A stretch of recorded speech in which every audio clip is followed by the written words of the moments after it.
trying to hurry up and chew this Tums and swallow it down. Y'all, I have acid reflux so bad. It's ridiculous.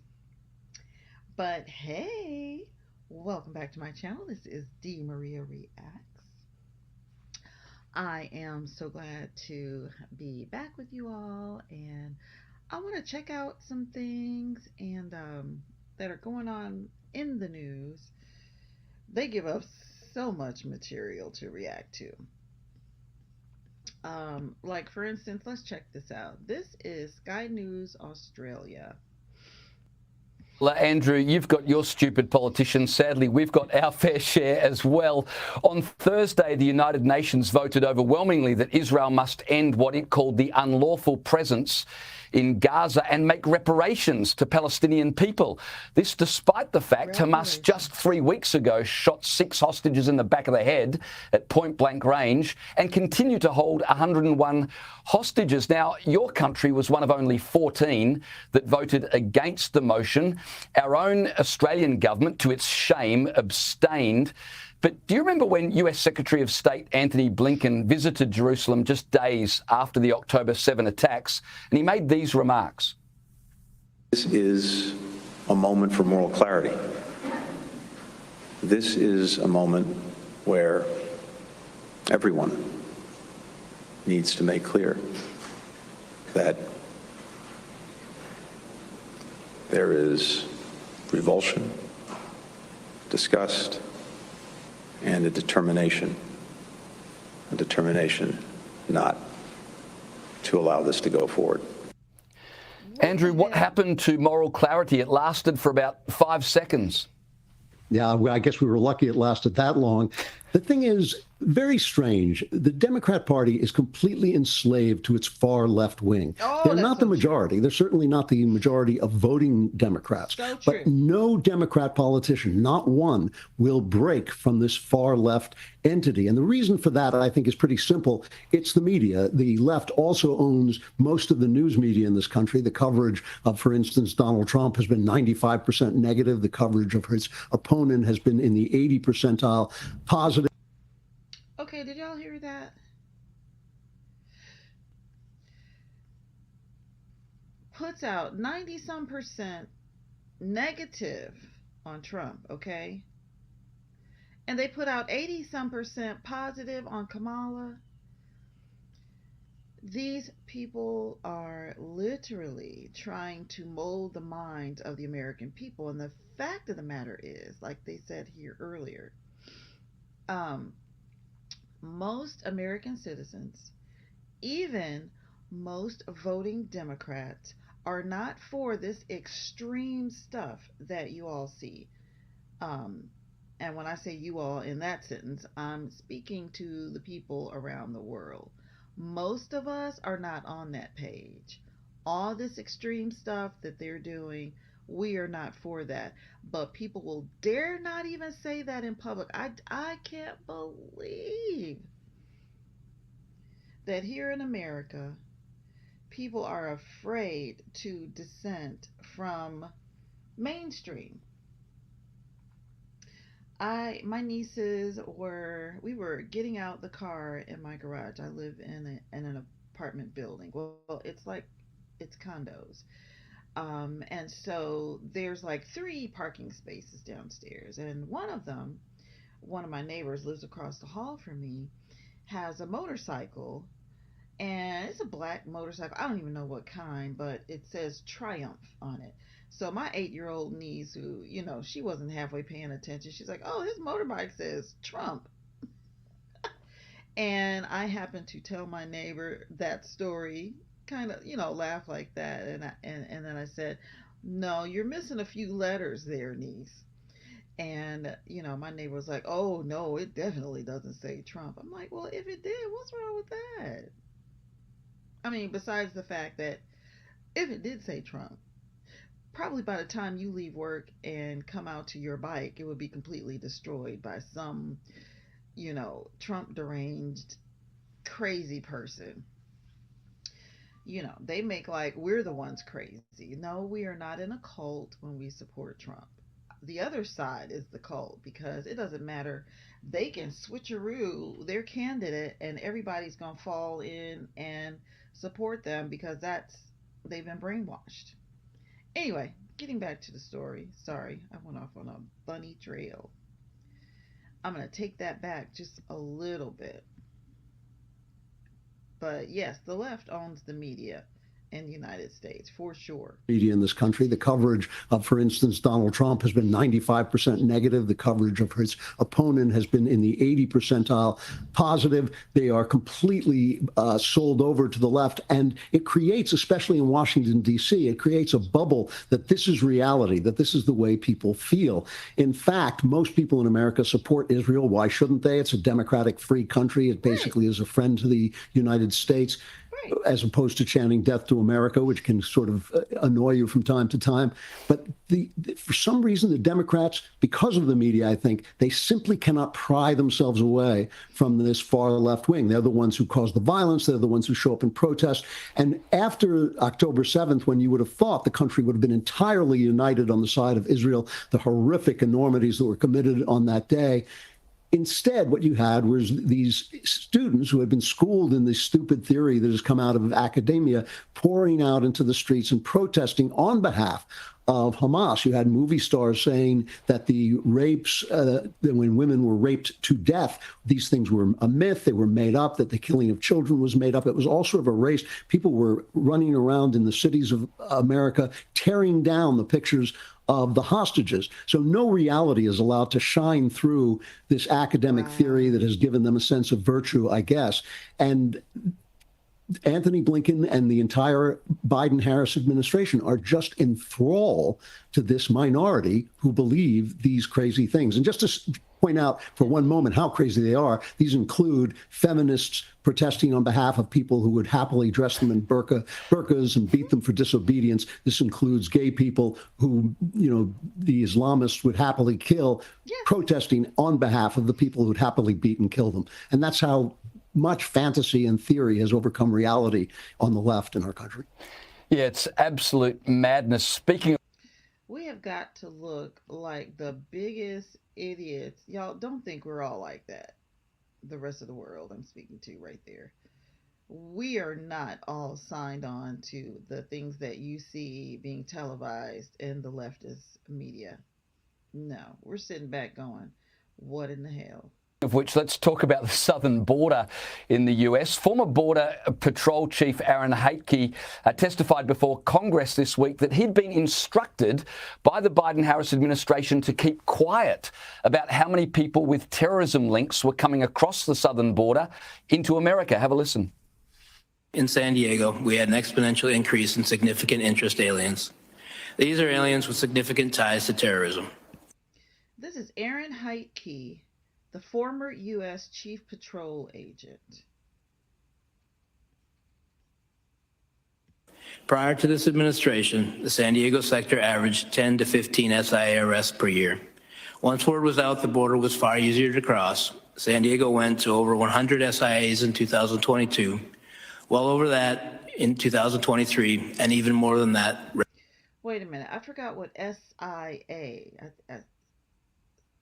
Special Interest Alien? I don't know. Because these people that, are illegally crossing the border, they're the names that they are referred to by, because it's the leftists that take control of the verbiage and change the wordings, but it's gone from illegal aliens to illegal immigrants to illegal migrants to migrants to undocumented migrants, undocumented peoples, and now newcomers. So they're changing the language, but the laws in our books say illegal aliens. Let me take it back and see if he defines at all what that SIA stands for. It's something interest, special interest. Let's see. In San Diego, we had an exponential increase in significant interest aliens. Boom, there it is. Significant interest aliens. That's what SIA is. aliens with significant ties to terrorism. Prior to this administration, the San Diego sector averaged 10 to 15 SIA arrests per year. Once word was out the border was far easier to cross, San Diego went to over 100 SIAs in 2022, well over that in 2023, and even more than that registered this year. These are only the ones we caught. At the time, I was told I could not release any information on this increase in SIAs or mention any of the arrests. The administration was trying to convince the public there was no threat at the border. It's just amazing stuff. When you've got an administration failing to secure the borders, despite the fact people with links to terrorism are coming into the country, and moreover, they're threatening Border Patrol that they must cover it up, how is that not treason? Right. Well, you should know, for one thing, that you just covered this story probably Because about they control 50% the narrative. more than our major news outlets. We are in the midst of an election that's taking place in a complete bubble of non-information, whereas anything that Trump does or says that can be taken out of context in the worst possible way, this actual story that the Biden-Harris administration not only let terrorists flow through our open borders, but then covered it up, which in any other election year, in any other time, in any sane country would be a major, major scandal, far more of a scandal than some, sex peccadillo that one politician or another had. This is an actual disastrous scandal, which shows the disdain that this administration has for America and the American people. And all we're hearing about is the fact that Trump said that some Haitian migrants are eating cats in Springfield, Ohio, which is probably happening, by the way, but it makes him sound silly. So You know why it's happening? So I saw a video clip of a gentleman who's from the Caribbean. Okay. So he's Jamaican, and he's familiar with the Haitian people. Now, in America, there's two groups of Haitians. There's an Americanized group of Haitians. These are good people. They're hardworking. They are legal citizens. Not speaking of them. The Haitians who have come over to this country illegally are bound within their culture, okay? And they have a belief system, a religion that involves voodoo, and it involves taking animals and eating them, sacrificing them. This is not something that these people are ashamed of, which is why there's no problem with them doing it out in the open. And so they're just coming and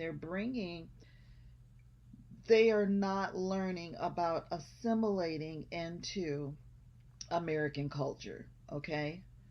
We love our pets, cats and dogs. Now, other parts of the world, especially the third world countries that a lot of these people are from, and I'm not saying a lot of them do it, a lot of them are from third world countries, okay? Within third world countries, there are people with a belief system that what we adore as our pets, it's food to them. For instance, let's flip it. Here in America, there's still a lot of us who eat meat, and we like to eat our steaks, our beef, hamburgers, the real stuff. I'm not talking about this soy stuff. We eat red meat, okay? Where does that meat come from? Well, it comes from cows. And you know something? In India, they worship cows. So cows are probably considered pets there the way we consider our dogs. I have a dog right now, my Yorkie Poo. She's about 14 pounds, and she's like behind this camera over there, catching herself a little after breakfast nap. So, while they keep making these memes, making fun of President Trump, even I laugh about it because it's hilarious when it came out of his mouth. But they're eating the cats, they're eating the dogs, however he says it. I mean, it is hilarious. But the fact of the matter is it's true. There are people, and they're coming to their elected officials within their state complaining about it. It's all over the media when it's not been scrubbed down. If you go to Twitter/X, you'll really see it. So we laugh about it. We think it's ridiculous, but some people come from parts of the world where that's extremely common. Disdain that this administration has for America and the American people. And all we're hearing about is the fact that Trump said that some Haitian migrants are eating cats in Springfield, Ohio, which is probably happening, by the way, but it makes him sound silly. So they cover that as if it's a major story. It's on the front page of the Wall Street Journal this morning, and this story is being buried completely. We're living in a very, very dangerous moment, an information crisis, I've called it for quite some time, when the desperation to hold on to the transmission of information has caused the news media to collapse. We don't really have a news media. All we have is Elon Musk's X, on which people can send information back and forth, sometimes reliable, sometimes not. So what you're hearing is, as you say, it's an absolutely terrible story, not just of allowing these guys to get into the country with everybody else, but also covering it up. And yet I don't know how much of an impact it's going to have on the voters who are hearing about it. The goal is to mold the minds of the people, push them to a point where they will come behind and support the efforts towards a one state party, you know, like the whole country being one party, which is a Democrat party, and just doing away with everything else. That is the goal. And the very people who are accusing Republicans and accusing Donald Trump of being a threat to democracy, the very thing that they just you have to sit back and just watch and pay attention, because the very thing that they accuse their opponent of, they will literally be in the act of doing it right at that moment. So while they call him a threat to democracy, Donald Trump was voted in to be the Republican presidential nominee in the November 2024 elections. Okay, how did Kamala get there? Okay, Joe Biden stepped down. He was pressured, no doubt, to step down. And they totally skipped past. There were Democrats who were willing to run for president. There's a list of them. Bobby Kennedy was one. Um, Maybe Tulsi Gabbard. There's several of them. None of these people were given a chance because they installed Kamala Harris because they knew she'd be a good puppet for what they want to do, which is to bring the destruction and demise of Western civilization, of America as we know it, cause America to fall, and to bring in this global bull crap, point blank. I don't even know if I can say that on YouTube. Um, I don't know what I can say on this, what things I have to stay away from, but that's the way I feel. So I'm a small channel right now, so maybe there won't be much said, but I guess eventually they will let me know, oh, you can't say things like, whatever. Let me know, because I don't know. Um, but anyway, that's the situation there. And I tell you, I wake up and every day I feel like I'm living in the darn twilight zone, because things were never like this when I was growing up. This America that we're in right now, I mean, it really goes beyond party. It is a battle in the mind between good and evil, point blank. And we need to make sure that good overrules evil. Please get out and vote November 5th, y'all. Thank you. Have a great day. Thank you, and I'll see y'all next time. Oops, I got all that on the screen. What?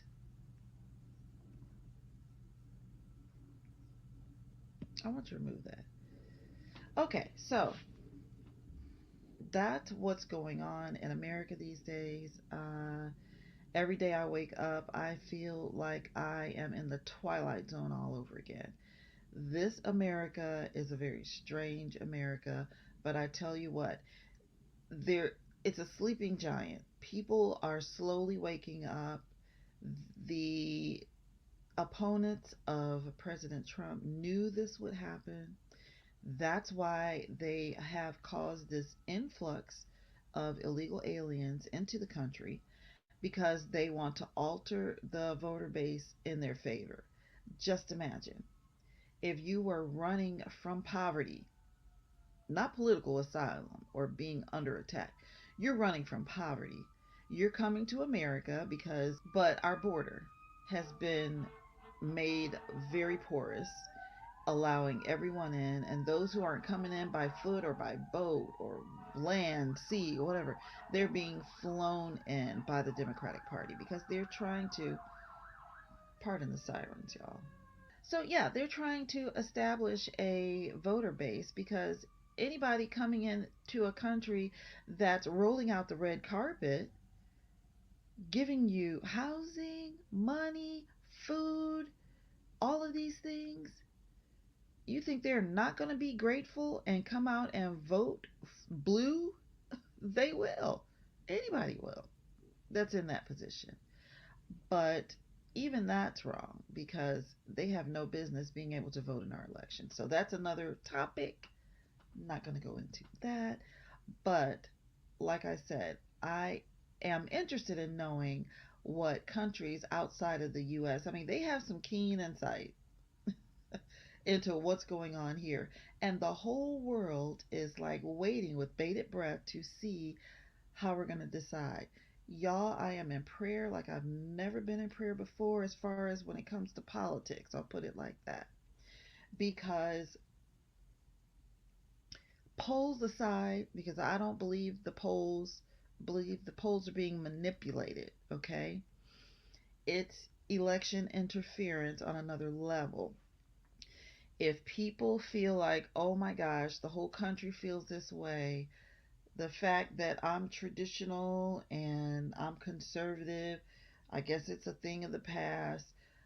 And and then the people get despondent and they lose their desire to even go out and vote. Don't do that.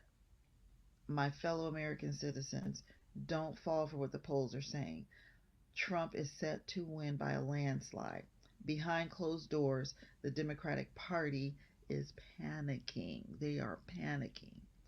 And so they want to do whatever they can to move things in their favor. So we need to do what we need to do and get on out there on November 5th and make it happen. Get Trump and Vance into that White House so they can fix all the things that the Biden Harris administration has brought onto this country that's affecting us on a day to day basis. Okay? They will come in and they will get it all straightened out. Praise the Lord. I can't wait for that day to come. But there's going to be a lot of upheaval as well. So we have to be ready and be prepared by being in prayer and talking to God and doing what we need to do as the American people. So, anyway, that's enough. I'm rambling at this point. Thank you all so much for joining me, and I will see you next time.